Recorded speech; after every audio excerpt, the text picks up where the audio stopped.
Hey guys, today on the podcast we got Bo Abra. Bo is currently playing for the Western Force and he's been playing prop his whole life basically. I hope you guys enjoy the podcast with Bo as he's just made his debut recently for the Force. This was recorded before he made his debut. I hope you guys enjoy the podcast a lot. See ya. Welcome to the podcast. Thank you, Max. Thanks for having me on. Anytime. What did you want to be when you were growing up?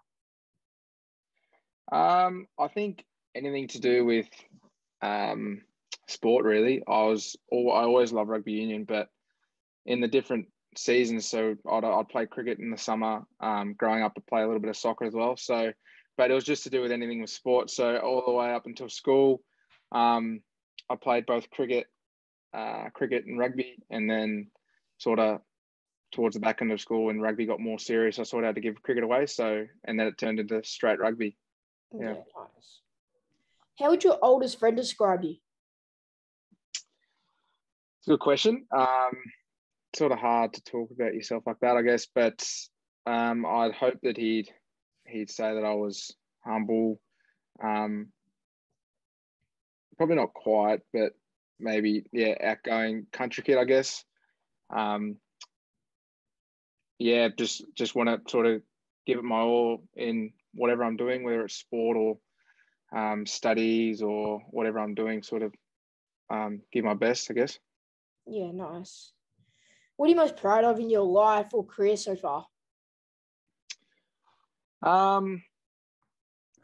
think I'm proud of. So I've been able to. I was a part of the Brumbies squad in 2020, and then so I've moved over here with the Western Force, and I think what I'm most proud of myself so far is how I've sort of handled moving all the way across Australia, joining different squads, moving away from family and friends. That's been quite big. So obviously my rugby career so far, I haven't played Super Rugby, but playing sort of Australian under 20s and those sort of representative teams, I'm really proud of that.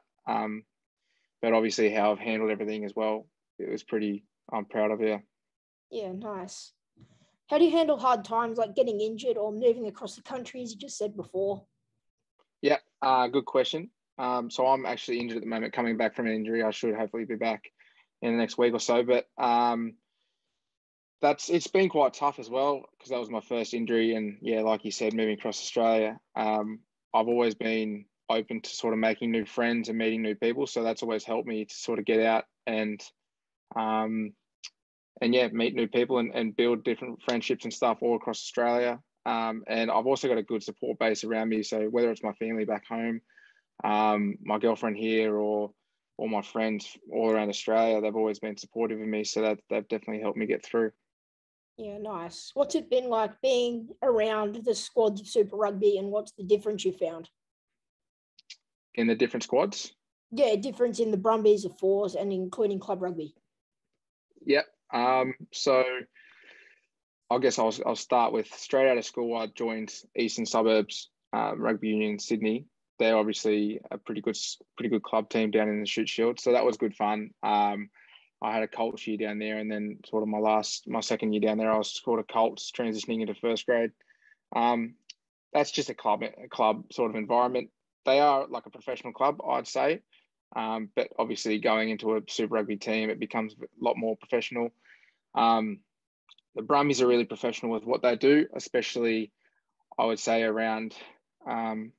They've got their key pillars, I guess, of how they want to live with their standards and everything. And I think because they're an older club than the Force, so that's set in stone, and so everyone lives by those pillars.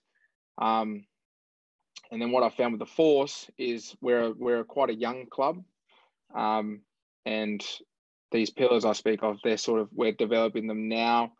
I feel up until date that they've sort of had year to year standards to what the teams would live by.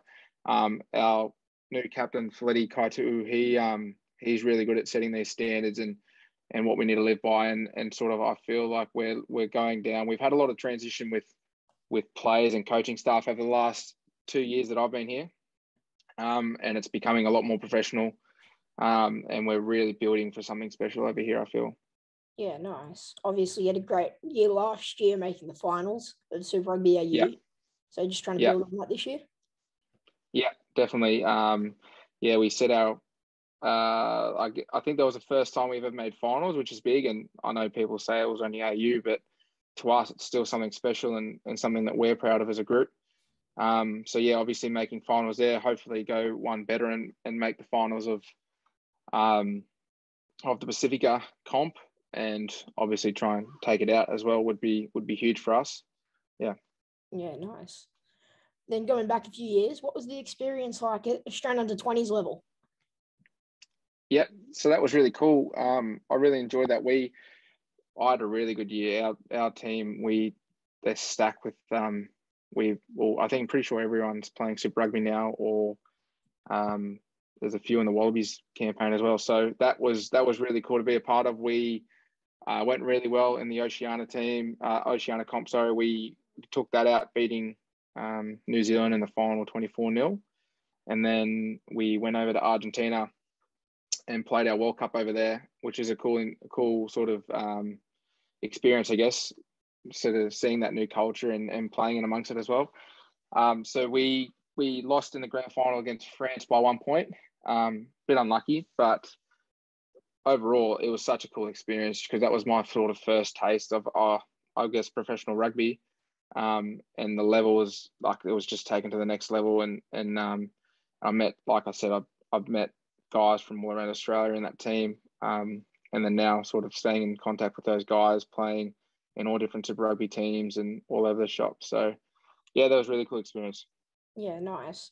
Just name 3 of the people that were in that under-20s team.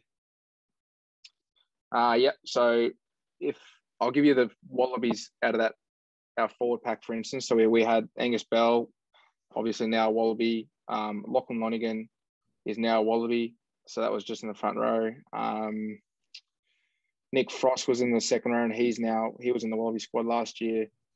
Fraser McWright was our captain at 7. He's now Wallaby, and Harry Wilson was 8. So we had that was just in the forward pack. So pretty stacked with those boys. It's a pretty good team. Yeah, but yeah. Yeah. Have you always played prop?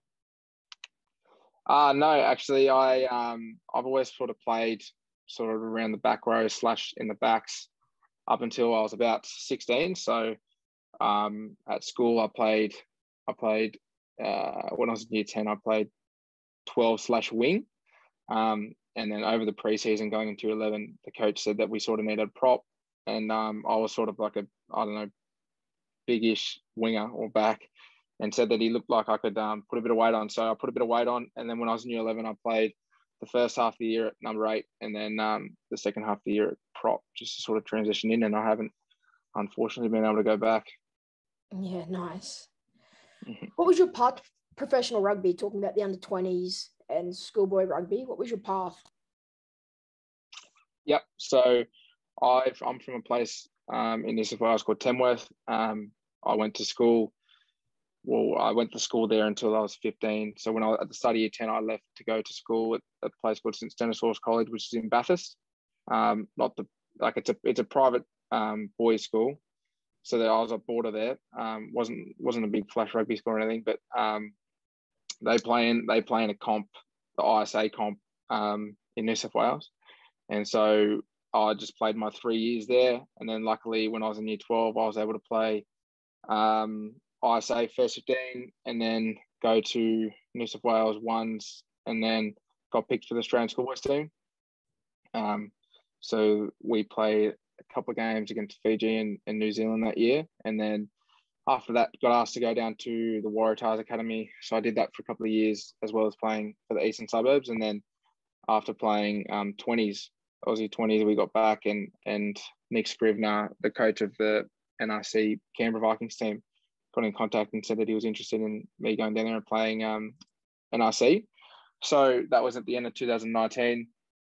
Played all 9 games there because I was playing loose head prop at the time, and Scotty Seo and James Slipper were both in the Wallabies squad. So I was able to sort of play the first 4 games, I think, off the bench, and then end up starting the last 5 and picked up a preseason with the Brumbies. And then while I was in that preseason, I sort of half transitioned to tight head, and Leslie Macon was playing in Japan and snapped his Achilles and got ruled out for the season of 2020. So I was lucky enough to pick up a contract for that whole year.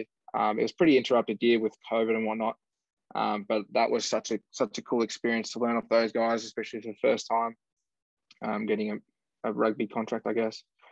And then that found me sort of just branching out a little bit, talking to the force, and the opportunity came up to come over here and play here for a couple of years. So I took it and made the move to Perth in October 2020, and I've been here since. Yeah, nice. Talking about that, what are your goals for the next couple of years now? Yeah. So I've been injured now for going on 9 months. So I think coming out of that would definitely be to get my body right. And like I said, I'm back hopefully next week. So it's definitely the debut. I feel like I've sort of been training for the last couple of years, and I'm pretty keen to make my debut. So that's definitely my number one goal, to debut. And then whatever happens after that happens. I love it over here in Perth. So if I can play as many games as possible this year, and then hopefully stick around and live it out here in Perth for a couple more years would be great. Yeah, nice. What injury is that currently? So I did a good job to my ankles. I did all the ligaments in the ankle, syndesmosis. There was a ligaments all the way up my leg, and then popped or fractured my fibula at the top. So I sort of did a good job, and then had a surgery. And then when I got back from my first surgery, they found a heap of scar tissue and whatnot in the ankle that was restricting my range and whatnot. So I had to go back in and get another clean out surgery, which has put me off by about 4 or 5 months. So it's sort of just been a lingering thing, but I'm looking good now. Yeah, nice. So this weekend or next weekend? Next weekend. That's my return to play date, but obviously with selection and whatnot, and the guys in my position, Greg Holmes and Santiago Madrono, are playing good footy. So they've definitely set the standard as to what I need to come back to and try and beat. So yeah, nice. Who's the worst teammate to room with through your career, and why? To room with? Yeah. That's a good question. So the whole way through 20s, I would room with Lachlan Lonigan, the hooker. Him and I are good mates, but he's just a grub. But over here in Perth, probably Angus Wagner. He's a great mate of mine, but he can snore like a freight train, which keeps me awake a lot. And then he's a little bit messy as well. So yeah, probably Angus Wagner. Yeah, nice. What's the best word to describe you right now? It's a good question to describe me. I would probably say willing. I'm pretty willing at the moment, since I've obviously been injured for so long. Willing to do, I guess, whatever it takes to come back from this injury, and also willing to learn as well. I started studying again last year, so I've sort of got that taste of learning again and studying, I guess. So I guess willing would be a good one to learn about everything on the field, off the field, studying, and obviously getting back from the injury. Yeah. What are you studying? I'm studying a Bachelor of Commerce. Yeah, nice. What advice would you give a 14-year-old kid today?